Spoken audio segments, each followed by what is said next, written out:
আসলের দিকে নজর নাই, নকলের দিকে ধাবিত হচ্ছে। আগামী রোজার আগে সমস্ত আওয়ামী সিন্ডিকেটকে আইনের আওতায় আনা। কেন এখনো সিন্ডিকেটের কয়েকজনকে আইনের আওতায় আনা হলো না? 16টি বছর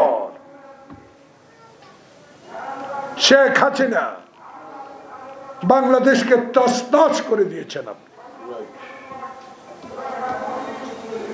বামে বসা 200-র অধিক মামলা, আয়নাঘর, হিন্দুস্তানের দালালি,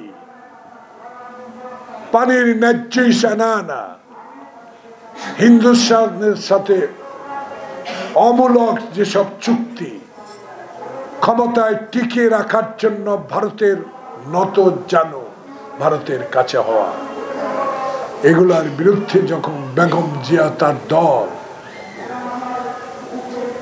সোচ্চার, তখনই নেমে আসতো মামলা হামলা। সেই মামলা হামলাকে ভয় না করে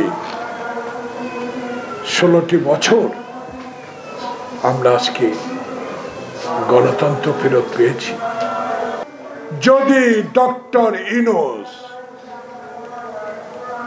আপনার সহযোগীরা বাংলাদেশে আমার মায়ের বুক যারা খালি করেছে, 16 বছর যে আন্দোলনের আমরা রূপরেখা সৃষ্টি করে 36 দিনে ছাত্র জনতার যে বিপ্লব, সেই বিপ্লবকে যদি সমুন্নত রাখতে চান, অনতি বিলম্বে জনপ্রতিনিধির হাতে ক্ষমতা হস্তান্তর করুন। 169 জন ডিসিএসপি এখনো জীবিত আছে। আমরা 50 বছরেও রাজনীতিবিদরা নাকি সংস্কার করতে পারি না। কি বল? রাজনীতি কাদের জন্য? রাজনীতিবিদ দোষ যদি থাকতেই পারে, কিন্তু হাসিনার মতো কথা বলার দরকার নাই। সংস্কার করেন,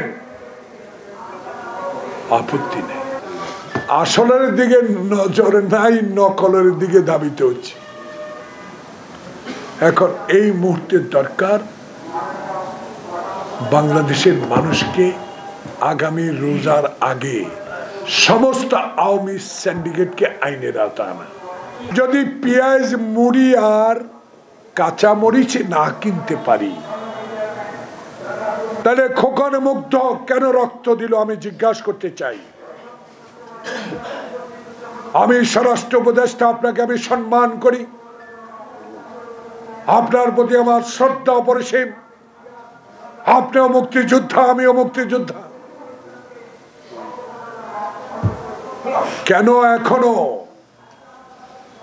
সিন্ডিকেটের কয়েকজনকে আইনের আওতায় আনা হলো না? এই ভয়টা দেখান। মানুষ আপনাদের বিশ্বাস করেছে, আরো করবে, কিন্তু বিশ্বাসের ঘরে আমার মনে হয় কিছু কিছু ষড়যন্ত্র চলছে। এই ষড়যন্ত্র রুখতে হলে আপনাকে দরকার 1991-এর মতো একটি নির্বাচন দিয়ে বাংলাদেশে আন্দোলনরত সকল দলকে নির্বাচনে নিয়ে আসা এবং দিনের ভোট দিনে করে জনপ্রতিনিধি নির্বাচিত করে সংসদ তৈরি করে